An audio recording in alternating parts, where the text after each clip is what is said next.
Bismillahirrahmanirrahim. Assalamualaikum warahmatullahi wabarakatuh. Alhamdulillahirabbil alamin. Wassalatu wassalamu ala asyrafil anbiya'i wal mursalin wa ala alihi wa sahbihi ajma'in. Subhanaka la ilma lana illa ma 'allamtana innaka antal alimul hakim. Rabbi shrah li sadri wa yassir li amri wahlul 'uqdatam min lisani yafqahu qawli, amma ba'd.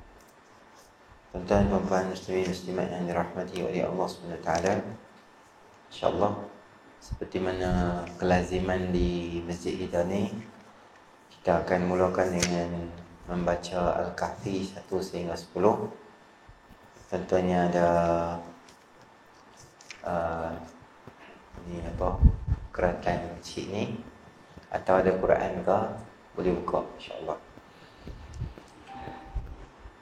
أعوذ بالله من الشيطان الرجيم. بسم الله الرحمن الرحيم.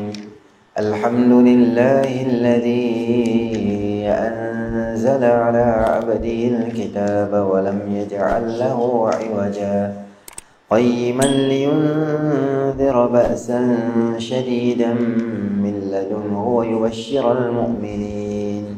ويبشر المؤمنين الذين يعملون الصالحات أن لهم أجرا حسنا ماكثين فيه أبدا وينذر الذين قالوا اتخذ الله ولدا ما لهم به من علم ولا لآبائهم كبرت كلمة تخرج من أفواههم إن يقولون إلا كذبا فلعلك باخع نفسك على آثارهم إن لم يؤمنوا بهذا الحديث أسفا إنا جعلنا ما على الأرض زينة لها لنبلوهم أيهم أحسن عملا وإنا لجاعلون ما عليها صعيدا جرزا أم حسبت أن أصحاب الكهف والرقيم كانوا من آياتنا عجبا إذ أوى الفتية إلى الكهف فقالوا ربنا آتنا من لدنك رحمة وهيئ لنا من أمرنا رشدا. Sadaqallahul azim. Bismillahirrahmanirrahim. Malam ni insyaAllah kita akan teruskan kitab kita dengan hadis yang berikutnya. Adalah hadis yang ke-20. Malu adalah sebahagian daripada iman. An Abi Mas'udin Uqbah bin Amr al-Ansari al-Badri radhiyallahu anhu qala Rasulullah sallallahu alaihi wasallam inna mimma adraka an-nas min kalamin nubuwwatil ula idza lam tastahi fasna' ma syi'ta, rawahu Bukhari. Daripada Abu Mas'ud Uqbah bin Amr al-Ansari radhiyallahu anhu al-Badri radhiyallahu anhu berkata, Rasulullah sallallahu alaihi wasallam bersabda, sesungguhnya antara yang didapati oleh manusia daripada kalam nubuwah yang pertama adalah apabila kamu tidak malu, maka buatlah apa yang kamu suka. Baik. Hadis malam ni kita nak cerita berkaitan dengan satu sifat mahmudah lah, yang mulia di dalam Islam. Nama sifat tu adalah sifat malu. Dalam bahasa Arab kita panggil al-haya. Ada setengah ulama menyatakan al-haya itu asal dia adalah pada perkataan al-haya. Haya ni maknanya kehidupan. Al-haya kalau ada hamzah maksud dia malu. Al-haya dengan tak marbutah kat belakang tu, ta yang bulat tu, kita panggil al-haya tu kehidupan. Seolah-olah kehidupan seseorang tu takkan sempurna kalau sifat malu tu tidak ada dalam diri seseorang tu. Sifat malu ni dia ada orang yang semula jadi ada sifat malu ni ada dekat dia. Antara orang yang sangat tinggi sifat malu dia adalah baginda Rasulullah sallallahu alaihi wasallam. Malu dia lebih daripada anak dara yang duduk di balik tirai atau di balik dinding. Itu sifat malu yang ada kepada baginda Rasulullah sallallahu alaihi wasallam. Dan dalam hadis yang lain Nabi sallallahu alaihi wasallam menyebut al-haya'u syu'batun minal iman. Malu ni dia sebahagian daripada cabang dan cawangan daripada iman. Maknanya iman hang nak sempurna, nak kemal, nak elok, dia kena ada sifat malu. Jangan tak ada sifat malu. Hadis yang lain menyebut, Nabi SAW menyebut, al-haya'u la ya'ti illa bil khair. Malu ni dia tak akan main melainkan dengan sifat-sifat yang baik. Maknanya tidak mendatangkan selain daripada kebaikan. Malu ni kesimpulan dia mesti bawa satu benda yang baik. Dia tak akan bawa satu benda yang tak baik. Tapi malu ni tuan-tuan, dia ada beberapa jenis malu. Satu, malu dengan Allah SWT. Satu, malu dengan manusia. Dua malu ni kena tengok kita, dia apa-apa sifat pun tuan-tuan, dia ada dia punya limit dan ada dia punya tempat dia yang sesuai. Limit dan tempat. Kalau kita kata marah, boleh marah, boleh, tapi ada limit dia. Marah sampai tak tahuan, sampai tak ada benda nak marah pun marah. Orang tutup pintu masjid masa PKP, terajang pintu-pintu semua. Bagi tahu pengerusi ahli neraka kalau tak buka pintu. Marah tu. Tu marah. Tu sernya marah. Anak marah pengerusi buat apa? Anak marah polis buat apa? SOP macam tu. Pengerusi dia ikut arahan je. Polis dia bertugas ya, dia ikut arahan je. Dia bukan nak boleh buat satu yang baru. Maka marah tak kena dengan tempat. Marah tak kena. Dan bila marah tu pun dia ada dia punya level. Jangan terlalu tak boleh kawal perasaan marah tu. Semua benda lah. Berani, boleh tak berani? Boleh. Tapi berani kena dengan tempat. Bila orang buat maksiat, bila orang buat salah, kita pergi tegur orang. Berani sebab dia tu buat salah, kita pergi tegur dia. Boleh? Tapi berani tak ketahuan apa. Berani buat dosa, berani buat maksiat, dia tak rasa takut dengan Allah, dia tak rasa takut dengan manusia. Tu berani tak kena dia. Sama macam malu.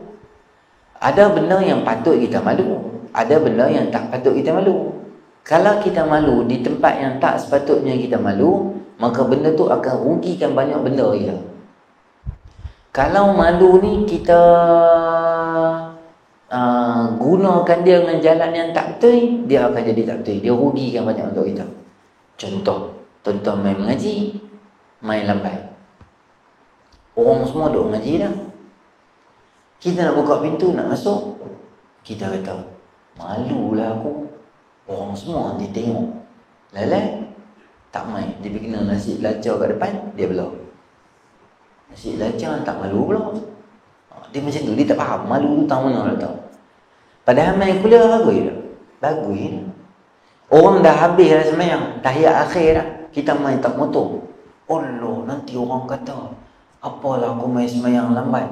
Malulah aku. Dia tak main semayang. Tak main semayang, tak satu dah. Tak semayang pun. Pergi mana ke apa, kena mana-mana ke jalan, tak semayang pun. Maknanya malu tu, malu negatif.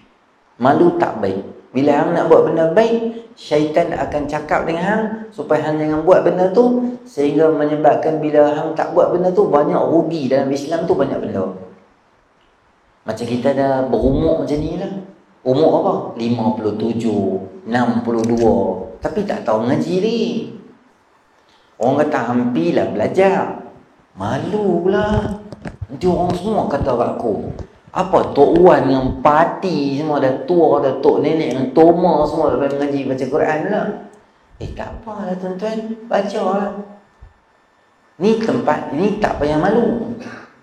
Kalau kita ada benda yang kita salah, kita ada benda yang kita buat tak betul, kita tanya dekat orang yang tahu. Benda tu tak menjadi satu benda yang malu untuk kita. kerana kita nak tahu. Tapi kalau kita ada benda-benda yang menyebabkan kita malu, banyak benda kita terlepas. Kalau kita nak tanya soalan, aku ingat nak tanya ke ustaz, macam mana nak mandi wajib yang betul? Tapi aku umur 47. Anak ada 4 orang. Takkan aku nak pergi tanya kat ustaz macam mana mandi wajib? Mesti ustaz kata, hang satu ustaz tak kata pun, dia imagine ustaz kata mangkuk ayun lah tua saja sampai tak tahu mandi wajib, anak 4 orang, minggu depan nak dapat menantu nak mandi wajib, hang tak tahu mandi wajib. Nanti ustaz kata, ustaz tak kata apa pun, dia sendiri dia fikir tu. Menyebabkan ada benda yang dia salah dia buat, dia tak apa betul benda tu, maka itu malu yang dikeji di dalam syarak, kerana malunya untuk belajar berkaitan agama. Inna Allah la yastahi an yadriba mathalan ma ba'udatan fama fawqaha.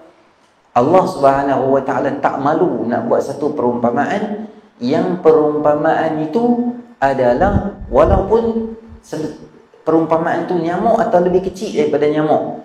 Benda-benda yang hak kita tak payah malu, kita tak payah segan.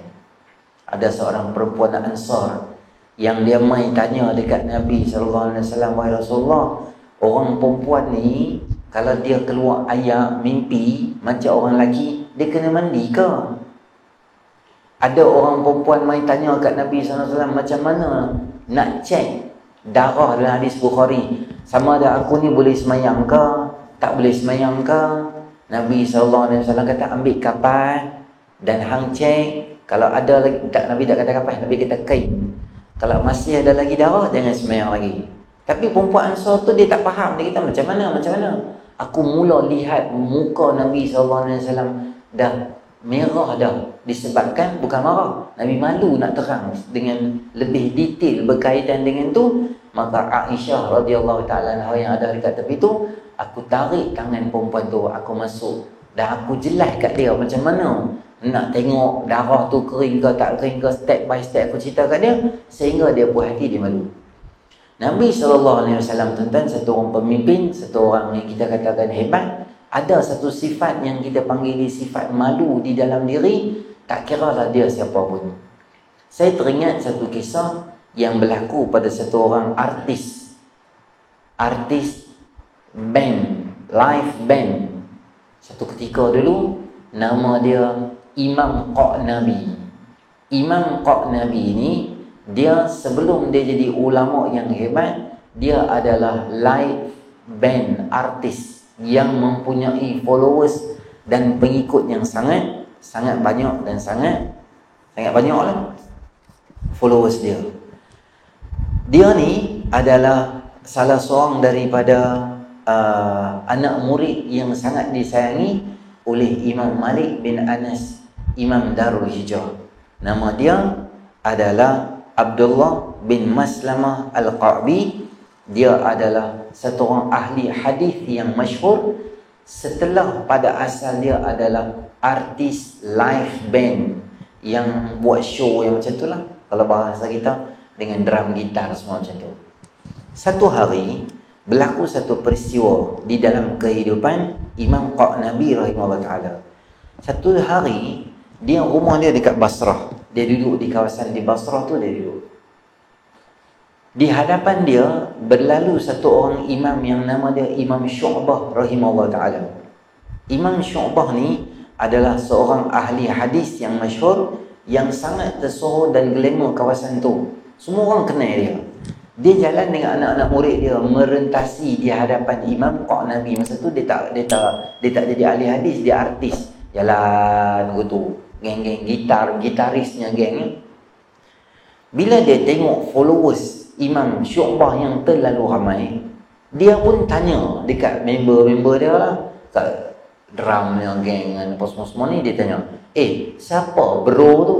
Kalau bahasa kita, bro tu siapa? Macam ramai pula duk ikut dia. Dia kata, kawan-kawan dia, karut-karut pun dia kenal ke ulama? Dia kata, tak kenal ke? Tak tahu. Dia itulah ulama hadis yang masyhur. Siapa dia? Nama dia Imam Syu'bah. Imam Syu'bah ramai betul. Bagi dia seorang yang patut followers dia ramai. Orang lain tak sepatutnya ada followers ramai macam tu. Kata si Katanya ulama yang masyhur yang nama dia Imam Qanabi. Masa tu dia tanya, betul ke dia tu hadis, ulama hadis? Awak dia hafal banyak ke? Banyak lah, ya senang lah. Tu bukan cara-cara orang tu.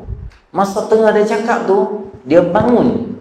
Qanabi ni dia bangun, dia jalan, dia pergi hambat. Depa kawan-kawan dia kata, dia ni dia buat karut apa pula ni, lebih kacau Imam Syu'bah pula. Ujung-ujung kita follow dia. Sekali dia buat haru dengan imam pula ni. Depa pun geng-geng dia tu pun macam ada perasaan sayang ulama apa semua jenis itu lah. Dia pergi, dia tak puas hati orang ramai pada dia. Dia jalan-jalan tu jalan apa? Jalan depan sekali. Duduk depan Imam Syu'bah dengan kerap dia semua, dia berhenti. Masa tu Imam Syu'bah nak pergi mengajar hadis satu tempat. Dia kata berhenti. Dia tahan siapa? Anak murid dia kata keliling lah. Anak murid dia kata siapa dia ni? Biadab, dia tak kerti hormat ahli ulama' ni. Dia tanya apa tu? Dia terbetul ke hang ulama' hadis? Imam Syu'bah dia Imam Syu'bah angguk macam tu je lah. Buat dia lah. Dia tak kalah hang betul ulama' hadis, hang apa hadis banyak. Sekarang baca aku satu hadis. Sekarang aku nak dengar hang riwayat aku satu hadis. Anak-anak murid dia yang banyak. Ya lah tuan-tuan, orang kalau buat kat tok guru yang kita sayang tu, kita rasa macam mana? Ni jual kami duduk dengan imam pun tak pernah cakap macam ni dengan dia. Orang nak ambil riwayat hadis, orang main cakap baik-baik, orang cakap lebih kurang betul ya. Lepas tu Imam Syu'bah pun nanti sakit ke apa tak layan. Imam Syu'bah jalan. Dia pergi depan Imam Syu'bah, dia berhenti lagi. Dia kata, kalau hang tak riwayat aku satu hadis, aku tiblasa hang, pukul hang ni. Dia kata, anak-anak murid dia kata, apa? Imam Syu'bah kata, tak cakap. Banyak buat macam ni kat dia. Imam Syu'bah kata kat dia, anak aku buat apa kat hang? Dia tengah riwayat aku hadis sekarang. Aku nak dengar, betul ke hang champion? Imam Syu'bah diam. Imam Syu'bah angkat kepala. Imam Syu'bah baca hadis ni. Iza lam tastahi fasna' ma syi'ta. Kalau hang dah tak ada satu sikit sifat kelumit, sifat malu dalam diri hang boleh buat apa yang hang nak buat. Imam Syu'bah cakap macam tu, dia jadi macam batu karang duduk tengah-tengah kerai tu. Imam Syu'bah corner, Imam Syu'bah gerak dengan jemaah dia. Kok nari jadi macam kena satu tamparan hidayah tau. Jadi macam tengok, jadi macam dapat hadis tu jadi macam lain tu ni. Dia macam kelorok pencuci otak dia semua, jadi macam di kali belakang dia jalan diam gitu. Anak-anak murid Imam Syu'bah semua duk tengok dia. Geng-geng dia, gitaris semua duk tengok. Dia jalan. Dia berkata, kau Nabi hampir mana? Dia diam lah. Tu dia tahu dia pergi mana? Dia pergi balik dekat pentas dia main gitar tu. Dia bagi semua hancur habis. Hancur. Gitar dia pergi pecah. Piano dia pergi pecah. Gambus, gendang, tak apa-apa semua. Alat-alat main apa semua dia bagi pecah-pecah apa semua. Bahasa kita terajang semua. Terus shoot pergi mana? Daripada Basrah pergi Madinah. Pergi Madinah jumpa siapa? Imam Malik bin Anas. Dia pergi belajar hadis dengan Imam Malik. Dia pergi belajar hadis dengan Imam Malik puluhan tahun, sampai dia jadi orang yang tersohor, orang yang sangat alim dan sangat faqih dalam mazhab Imam Hanbali. Dan dia adalah muhaddisin yang masyhur, yang nama dia adalah Imam Qanabi rahimahullah ta'ala. Itulah Abdullah bin Maslamah Al-Qanabi. Apabila puluhan tahun dah lama dah dia mengaji dengan apa?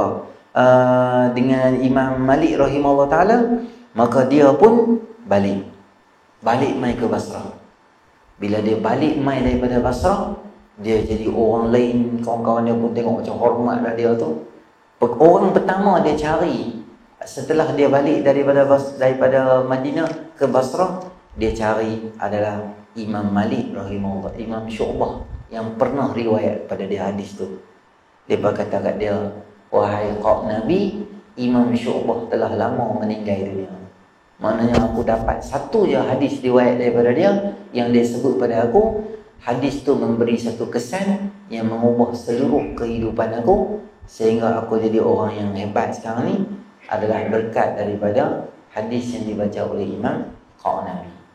Perasaan malu ni tuan-tuan, kadang-kadang bila Imam Qurtubi buat macam tu, dia tak ada rasa malu, dia tak ada rasa segan cakap macam tu dengan ulama, dia tak ada hormat. Perasaan ni tuan-tuan dia ada di kalangan kita hari ni. Kadang-kadang bila kita hari ni tengok di Facebook, tengok di media sosial sekarang ni, hang tengok dia tu kadang-kadang ustaz, kadang-kadang dia tu tok guru, kadang-kadang dia tu orang alim. Tapi ada benda dia cakap kita tak selari dengan fikrah kita, dengan fikir kita cakap macam lain. Dia kutuk, dia ni mau bukan boleh pakai, dia ni mau tak guna, dia ni janggut bulu jagung, dia ni siap rajak, macam-macam lepas tulis kat dia tu. Padahal dia para alim ulama yang hebat. Allahu Akbar. Kita jadi tak ada malu, kita tak tahu nak cakap dengan orang macam mana, kita tak tahu nak hormat orang macam mana. Menyebabkan banyak kita katakan apa, keberkatan ilmu kita jadi hilang sekarang ni. Tengok kadang-kadang orang perempuan, dia boleh menari depan telefon, bubuh satu telefon, dia menari, dia post dalam satu media. Semua orang pakat tengok gitu. Tak payah bayar apa, saja tengok, memperjualkan maruah dia pun tak tahu. Kadang-kadang hak pakai, kadang-kadang hak menari itu semua, kalau hak satu geng tak pakai tudung, satu lah. Yang lebih parah lagi yang kawan menari itu apa dia? Siap pakai purdah lagi, pakai niqab lagi.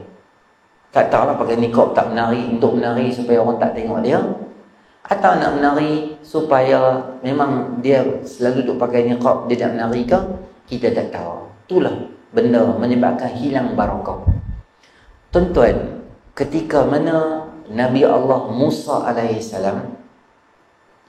sampai dekat Madian, sebab apa dia lari pergi Madian? Sebab dia ada satu kes yang dia tampak satu orang bangsa Qibti, bangsa Fir'aun jatuh mati. Surah Qasas Allah Ta'ala cerita, fawakazahu Musa faqada alaih. Nabi Musa kan nak bunuh pun, mereka duduk berkelahi, mereka kata Musa tolonglah. Dia kata apa baru gaduh-gaduh ni tentang ni, tampak mati dia orang tu. Nabi Musa menjadi takut, Allah mati je lah pula dia ni. Dia tu main bagi tahu kata Fir'aun duk cari set semua dah tentera semua nak main tangkap Nabi Musa. Baik Nabi Musa escape daripada Nabi Musa AS Mesir. Nabi Musa pergi ke tempat nama Madian. Madian tu adalah tempat Nabi Allah Syuaib AS. Nabi Syuaib ketika tu dah berumur tua dah. Anak perempuan dia bawa beberapa ekor kambing main bagi minum. Nabi Musa AS bila sampai, dia sandar dekat satu tempat tu, dia duduk, dia tengoklah ni kira nak darah lah, bawa kambing, duduk 3-4 ekor situ. Sini ada satu telaga yang besar. Telaga tu besar, orang-orang lelaki duduk bagi minum kambing kat telaga. Dia perempuan dia segan lah, dia malu duduk ujung tu, nak pergi join dengan lelaki dia segan. Lepas habis dia bagi minum dekat kambing, dia penutup tu macam satu telaga, dia penutup macam kita kata penutup simen yang besar tu, yang biasanya boleh diangkat oleh 10 orang lelaki Arab. Ketika tu depa angkat, depa tutup dulu, depa pun balik. Nabi Musa tu tengok dia ni pegang kambing, itu dah tutup. Dia ni pada tadi duduk sini, masa orang duduk bagi, dia tak bagi minum. Nabi Musa AS pergi tanya lah, yalah, sebab apa duduk di sini? Orang semua dah bagi minum, sebab apa tunggu tani, ada masalah apa? Dia kata sebenarnya bapa aku dah berumur, bapa aku dah tua, jadi aku yang uruskan kambing ni, nak bagi minum-minum semua ni. Tapi aku tadi nak join buntut seriau ni, apa malu. Sekarang mereka dah tutup. Nabi Musa kata, semua matter mai aku buat settle dah. Seorang dia, tuan-tuan tahu tak benda tu besar. Nabi Musa angkat seorang. Angkat seorang tu. Dia markah lah, duk tengok, Allah abang ni ganteng, kuatnya abang, hebat. Dia pergi minum-minum kambing semua, dia balik. Bila balik, Nabi Syuaib AS tanya, awak yang balik hari ni? Kambing-kambing semua? Dia kata, ya, sebenarnya ada seorang pemuda, ada bro lah, yang baik hati, yang dia ni bagus, sebab dia bagi aku minum ni. Nabi Musa, Nabi Syuaib AS, naluri satu orang Nabi boleh tahu lah, yang tu orang baik, yang tu bukan orang lain, yang tu Nabi juga nak jadi Nabi. Dia hantar anak perempuan dia tadi seorang pi angkut. Hang bagi tahu kat dia tu, kata ayah panggil mai rumah. Nak bagi makan kenduri kat dia. Sebab dia bagus, dia tolong kita. Nabi apa? Anak perempuan Nabi Allah Syuaib alaihissalam jalan. Dalam Quran Allah Ta'ala sebut faja'at ihdahuma tamshi 'ala istihya inna abi yad'uka liyajziyaka ajra ma saqaita lana. Datanglah salah seorang daripada anak Nabi Syuaib itu jalan dalam keadaan malu-malu. Perempuan zaman tu, anak Nabi bela. Dia main pun malu-malu. Tahulah malu-malu duk kutip kuku ke. Dia kata, abah panggil pergi rumah. Abah nak balas jasa sebab tolong buat. Tapi perkataan yang Quran gunakan untuk menggambarkan begitu hormatnya atau begitu tertibnya anak satu orang Nabi, nama dia adalah Nabi Syuaib alaihissalam, jalan dalam keadaan berseorangan. Bila nak balik, itulah nak bab kata malu. Malu ni dia bagus bila kita letak di tempat yang baik dan kena pada tempat dia, maka perasaan tu dia akan jadi baik dan dia jadi malu. Jangan malu nak buat benda-benda yang baik, jangan malu dan mesti ada perasaan malu apabila nak buat benda-benda dosa dan benda-benda maksiat. Dalam Islam, dia ada satu benda yang kita panggil al-mujaharah, mujaharatus su'. Ada orang yang dia buat jahat, dia malu nak buat benda jahat. Sebab dia kata apa? Walaupun orang tak tengok, yang ni Tuhan duk tengok aku. Yang biasa kalau jabatan agama pergi tangkap orang makan nasi bulan puasa pagi, dia kata apa? Hang ni, walau kalau hang tak malu ke Allah pun, hang tak malu ke manusia duk tengok hang duk buat perangai macam ni, perangai buruk ni. Hampa duk bercinta dekat pokok ni, hampa tak malu ke budak-budak semua duk lalu sini jogging dengan mak bapak semua, duk tengok hampa dorang duk merepek pegang sini, pegang sana, hampa tak malu ke? Maknanya, kalau hang tak ada satu perasaan ke Allah, iman tu dah nipis sangat, hang tak rasa macam Allah duk tengok. Orang-orang duk tengok keliling dalam ni, hang tak rasa malu ke dengan benda macam tu? Orang bila iman dia nipis, dia boleh buat satu benda. Kadang-kadang sekarang ni boleh buat live minum arak dalam Facebook. Dia berzina, dia buat live. Dia buat jahat, dia buat live. Dia tunjuk ke orang kata benda jahat tu, dia tak rasa malu. Perasaan ni sangat dikeji di dalam syarak. Termasuk juga satu istilah yang saya nak bagi tahu kat tuan-tuan malam ni, nama dia adalah mujaharatus su'. Orang yang suka dedahkan jahat dia depan orang dengan perasaan tak ada perasaan malu dia tu. Kata Nabi SAW, semua dosa-dosa Allah Ta'ala boleh ampun kecuali orang yang mujaharah. Maknanya orang yang sengaja-ngaja suka dedahkan jahat atau dosa yang dia buat tu, orang-orang ni tak akan diampunkan oleh Allah Subhanahu Wa Ta'ala. Contoh macam mana tuan-tuan?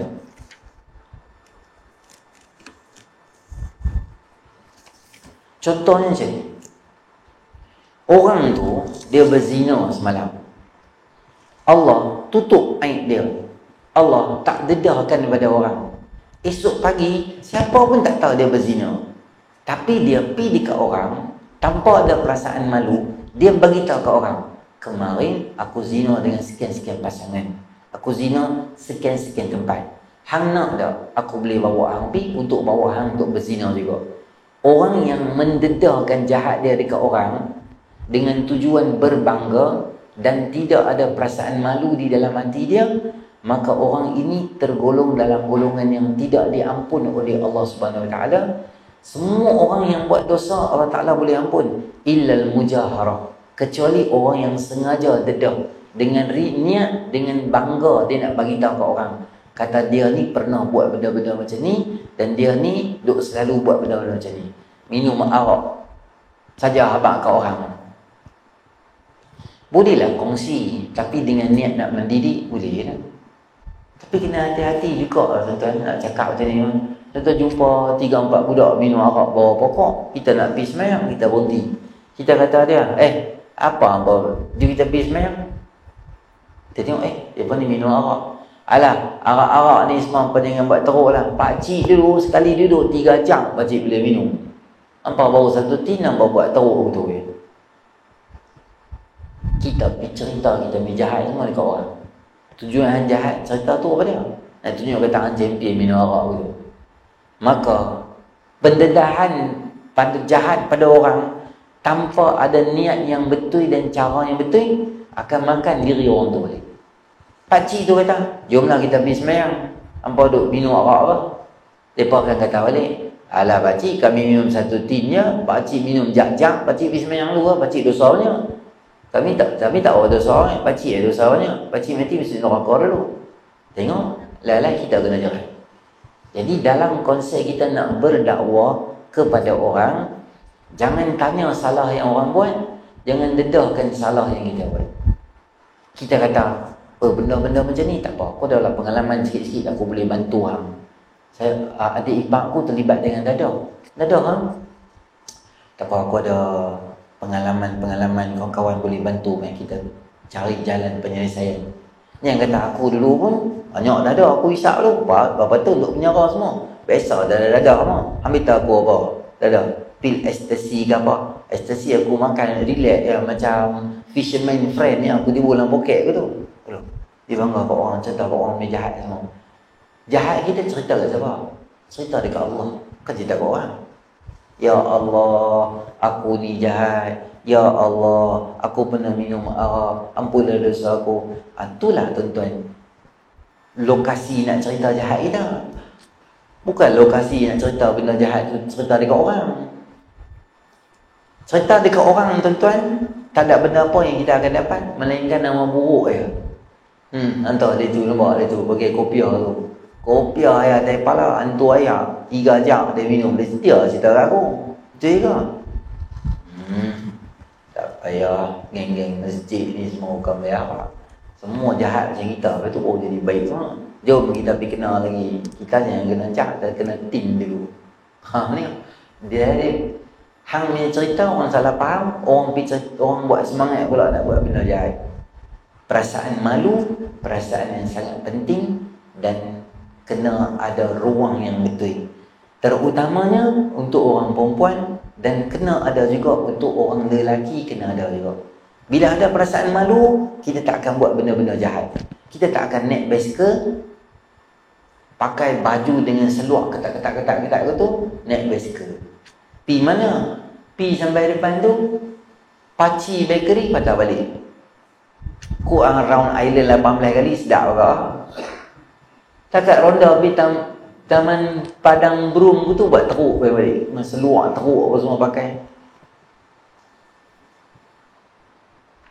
Malu tak ada. Boleh naik basikal tak? Boleh lah. Pakai longgak sikit tak boleh bawa basikal mati ke apa? Boleh tak? Boleh.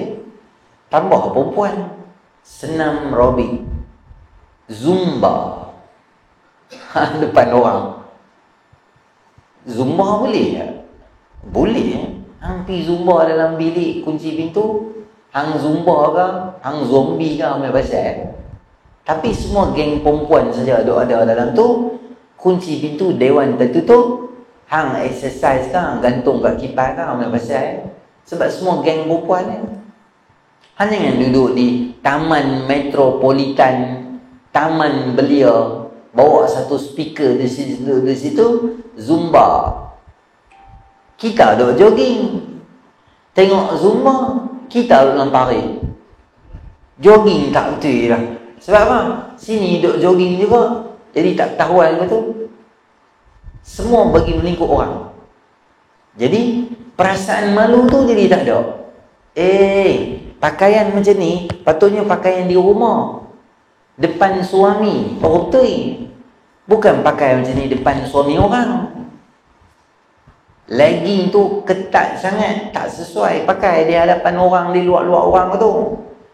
Hang nak jogging, boleh. Pakailah seluar longgang sikit, pakailah baju yang labuh pada punggung. Jadi hang jogging lah, jalan ke jogging ke apa ke, boleh. Bukan kata nak jadi perempuan muslimah kena duduk rumah tahiyat akhir 24 jam pegang tasbih, tak ada pergi mana, sejadah semayang, tasbih semayang, sejadah. Tak boleh pergi mana-mana. Tapi jaga dia undang-undang dia yang Nabi SAW ajar. Jadi bila kita tak malu, kita akan tukar pasangan untuk berzina. Kira berhenti traffic light, motor, tukar naik dengan motor lelaki lain bawa jalan dulu.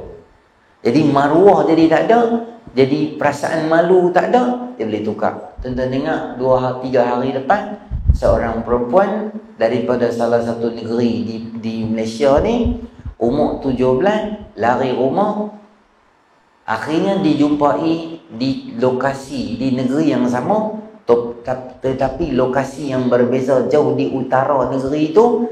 Apa dia buat? Dia duduk dengan satu lelaki, dah 3 bulan dah sewa bilik dekat satu pekan tu, dia pakai duduk 2 orang tu macam suami isteri. Maknanya perasaan malu tu jadi tak ada orang. Kalau tak guna, dia boleh jadi elok. Kalau kita tak pandai guna malu, kita akan tak malu nak buat benda jahat, kita akan malu nak buat benda baik. Macam baca Quran tadi lah. Syaitan dia suka kita tak mau baca Quran apa semua betul. Umur 40 dia kata, dia hang takkan nak pergi baca Iqra dengan budak-budak. Allah selam ni. Nanti orang kata hang apa pula? Dia bayangkan pada kita orang kata umur 40, 50, 60, main umur 60, tak ada lah. Isteri meninggal, seorang duduk di rumah. Anak-anak semua kahwin dah. Alangkah baiknya ketika umur 40 tu hang belajar baca Quran, umur hang 60 hang duduk seorang di rumah, boleh punya banyak masa untuk baca Quran. Tapi umur 60 tak ada siapa nak mengajak dah apa semua, lagi malu, lagi segan nak pergi baca Quran, lalai jahil sampai habis usia dia tak tahu baca. Rugi dia tuan-tuan. Umur 40 tak apalah tuan-tuan. Bukan tua apa pun boleh. Kalau segan nak pergi ngaji dengan budak-budak, panggillah ustaz main rumah kita. Cari kawan-kawan tak pandai baca Quran 3-4 orang, main hari Ahad di masjid kita boleh. Duduk kat luar tu, ustaz tu cuma ngajak kita 3 orang. Semua jenis kawan-kawan tak tahu apa, khoba. Panggil kawan-kawan tak tahu mah, duduk baca sejam 2 jam tu. Hari Ahad, okey belajar. Minggu depan belajar lagi, minggu depan belajar. Bukan nak jadi qari baca Quran macam taranum tu. Paling kurang boleh baca Quran tu okey-okey dah tu. Ni yang kita terlepas pandang. Jadi sifat malu tu satu sifat yang sangat bagus kalau kena pada tempat, dan sifat malu tu juga bermanfaat untuk kita jauhkan diri kita daripada dosa dan maksiat. Okey. Saya cakap sikit kat tuan-tuan sikit berkaitan dengan ni bulan puasa nak main ni kan. Apabila kita nanti siri akan datang, kita akan baca hadis yang ke-21 berkaitan istiqamah dan iman. Eloklah. Tajuk lepas tu memang sesuai. Kita baru lepas sembahyang tarawih, baru lepas puasa, kita bincang sikit istiqamah tu macam mana dalam Islam. Baik. Sekarang tuan-tuan bulan Syakban, tak lama lagi kita akan sebut bulan Ramadan.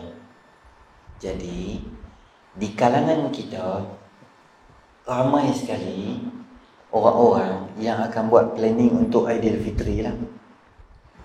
Kalau orang perempuan tirai ke, nak tukar baru ke, ataupun nak buat perubahan susunan cushion dekat rumah ke, raya ni macam mana, baju raya berapa pasang, kalau boleh merentas negeri, nak balik negeri mana, kampung mana dulu. Semua perbincangan berkaitan Aidilfitri, kemungkinan besar kita dah mula sketch, dah mula buat rangkaan, jangkaan macam mana dah buat. Boleh tak saya cadang kat tuan-tuan, sekarang ni kita balik rumah dengan isteri kita pakat-pakat buat satu perancangan macam mana Ramadan aku tahun ni. Ramadan tahun ni, Ramadan tahun lepas tak sempat untuk khatam Quran. Jadi Ramadan tahun ni aku nak try macam mana nak bajet aku baca Quran bagi habis. Aku masa PKP pun aku tak khatam Quran. Apa habuk pun tak ada, tarawih pun tak payah pi, sembahyang kat rumah, kerja pun tak boleh pi, duduk 24 jam kat rumah, tapi aku tak khatam Quran juga. Oh, karut aku ni. Jadi tahun ni aku nak fikir macam mana dengan kerja, dengan anak, sekolah yang tu gedebuk-gedebak, aku nak cari masa untuk aku khatamkan Quran aku juga setiap hari. Kata kita kena buat plan satu bulan. Tahun ni berapa banyak masjid akan buat buka puasa. Aku nak join dekat berapa masjid. Aku kena buat perancangan ekonomi sendiri. Berapa ribu aku nak bawa keluar untuk Ramadan tahun ni. Masjid ni 20, masjid ni 30. Maksudnya daripada sejumlah gaji aku, RM700 aku nak ambil. Yang ni untuk Ramadan aku nak spend. Ikutlah beli kurma bagi kat orang ke, ambil ni apa, bagi duit orang buka puasa ke, derma kat orang miskin ke, derma pembinaan masjid ke, apa pun jadi 700 untuk Ramadan aku nak bawa keluar. Nanti tengok ada rezeki lebih, aku nak buat lebih. Kena buat rancangan. Lailatul Qadar aku haram tak pernah dapat satu hari pun. Aku sembang Lailatul Qadar, tak pernah dapat. Tahun ni aku nak fikir macam mana aku nak dapat Lailatul Qadar aku. Tuan-tuan kena buat marketing sikit lah, macam orang bisnes lah. Orang bisnes kan dia pakai buat marketing macam mana, iklan yang tu yang ni apa semua, strategi staff dia semua macam mana nak buat, ringkasan pikir balik. Aku nak buat untuk marketing strategi untuk akhirat aku, macam mana aku nak buat supaya Ramadan aku dapat memberi manfaat pada aku petang ni. Kita tak kata boleh sampai Ramadan, mungkin dalam Syaban tu kita meninggal lah. Atau kita belum tentu boleh habiskan Ramadan kita 30 hari. Mungkin tengah-tengah Ramadan tu mungkin boleh jadi tak ada dah. Dan juga boleh juga berlaku kita tak dan habis puasa pun kita meninggal juga. Maknanya plan kita ada. Moga-moga kalau kita meninggal tengah kita buat atau sebelum kita buat, Allah Ta'ala terima ibadah kita, Allah bagi pahala dekat kita.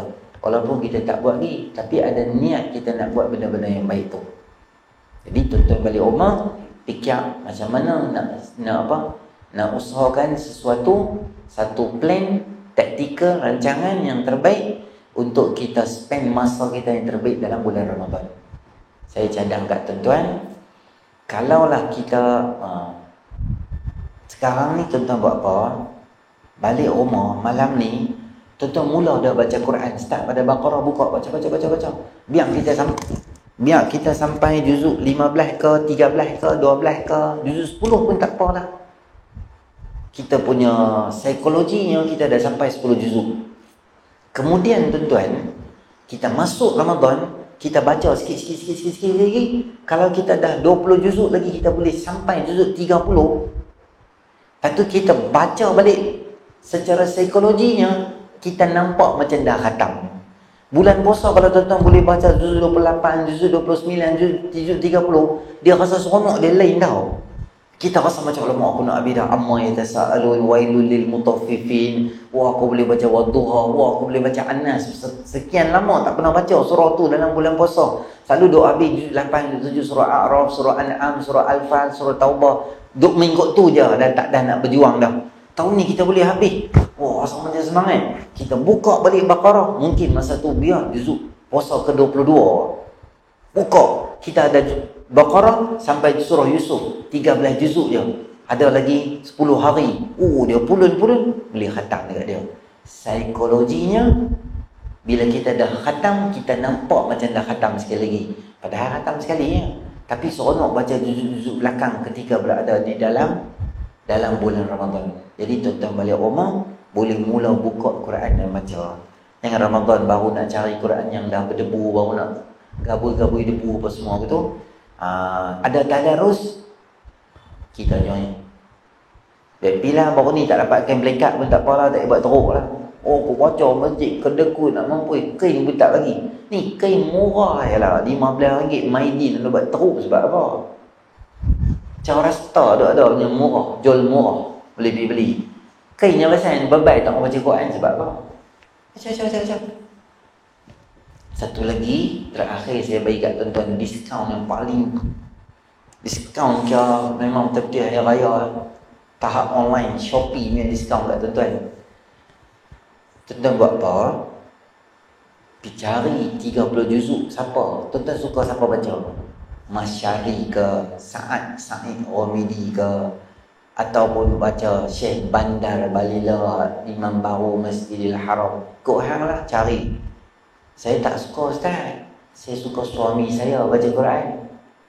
Ikut hang lah, rakam suami hang sendiri baca 30 juzuk, bubuh dalam kereta MP3, Bluetooth ke, apa lah, tontonnya player apa-apa dalam kereta tu, continuously play sepanjang Ramadan. Paling tak ada, paling pemalai bangun lihat tu, hang pernah khatam mendengar Quran 30 juzuk dalam kereta. Pagi nak pergi kerja, jam pun tak apa, biar pergi jam, lebih banyak jam, lebih banyak aku dengar Quran. Boleh tak kalau kita bulan puasa, kita berhenti siap radio-radio lain. Radio macam-macam lah ya. Lagu-lagu, tambah main 10 malam tak akhir tu, lagu pasang lagu raya pun kita jadi mood Ramadan semua hilang kan. Kita pasang tengok Quran. Kita budaya Quran ni agak slow sikit lah. Walaupun kita main masjid tak apa rancak. Budaya Quran yang rancak tuan-tuan tahu tak kat mana? Adalah di Mesir. Saya belajar tu, orang dipegang Quran kecil ni, dia terbang. Dia terus hoyong hayang dalam bas. Orang ramai. Quran tak tinggal. Macam tu dia ulang. Sebab itu balik dengan orang. Sekali dia tu nak keluar berebut, beretuh dia semua. Sekali dia di Quran. Dia macam fanatik tau. Kalau bahasa kasar, dia macam gila Quran. Duduk traffic light, duduk bus stop, duduk berdiri. Dia tu menyaga. Orang tak main, Quran. Orang main, duduk Quran. Menyaga. Buka balik Quran. Semua macam tu. Semua Quran. Semua jadi gila Quran. Kita jauh sikit lah benda tu. Bukan jauh sikit lah, jauh banyak lah tuan-tuan kita dalam Quran. Lepas semayang kita baca semayang tarawih, baca panjang sikit pun dia tu main. Dia kata, malam ni baca pendek sikit kan. Dia nak buat 8, so baca pendek pula. Nak pendek, tak mau semayang balik lah orang lain nak semayang. Dia nak dengar Quran dalam semayang tarawih, tempat yang memang kena dengar, waktu yang memang kena dengar pun kita tak mau dengar. Kita boleh pergi abang dia tu, baca pendek boleh tak? Nak buat apa kat rumah? Tak ada apa pun, boleh tengok drama sembang. Balik okot dia nak naik motor 12.30 pun balik rumah pun, bukan balik pun. Buang masa macam tu je. Setan digelak. Setan kena ikat tapi dia gelak. Ramadan pun cerai dia. Kita kenal dengan setan ke tu kan. Tahun ni tuan-tuan, Quran kita bagi kasak sikit. Tak apalah, baca lah Quran. Paling bagus tuan-tuan tahu, baca Quran time bila? Sebelum sembahyang subuh. Masa lepas makan sup. Tu timing dia, timing yang betul-betul sedap bila baca Quran tu. Dia macam tuan-tuan makan tengah hari betul-betul lapar, makan tu tunda mini. Tahu tunda mini? Ikan getui. Makanan sambal belacan, makanan kari padunya bubur dengan papadum buah atas lagi. Duduk dekat satu tempat berangin, tepi bendang ke apa, kena makan. Allah, kena yang sarbat ke, sur tu. Dia matching tau, makanan tu dia kena. Dia kena makanan tu, jadi selera kita. Macam mana makanan tu sedap untuk roh jasmani, Quran yang dibaca masa sok, dia kena betul-betul dengan rohani. Roh tuan-tuan akan rasa puas bila baca Quran. Time sok tu. Jadi beberapa panduan saya beritahu kat tuan-tuan sempena Ramadan nak main ni, kita doa kat Allah, Allah bagi panjang usia dan kita all out untuk Ramadan tahun ni. Tak apalah letih-letih pun, insya-Allah berbaloi letih kita. Lebih berbaloi bila jumpa Lailatul Qadar. Memang letih semua akan jadi hilang. Okey, itu saja. Selamat berpuasa. Insya-Allah ada rezeki kita akan jumpa dalam bulan puasa. Tak ada, kita akan jumpa nanti selepas Hari Raya Aidilfitri. A'udzubillahi minasyaitonir rajim. Bismillahirrahmanirrahim. Alhamdulillahirabbil alamin. Wassalatu wassalamu ala asyrofil anbiya'i wal mursalin wa ala sahbihi ajma'in. Allahumma anfa'na bima 'allamtana wa 'allimna ma yanfa'una wa zidna ilma. Rabbana atina fid dunya hasanah wa fil akhirati hasanah wa qina adzabannar. Sallallahu ala sayyidina Muhammadin nabiyil ummi wa ala alihi wa sahbihi ajma'in. Alhamdulillahirabbil alamin. Assalamualaikum warahmatullahi wabarakatuh.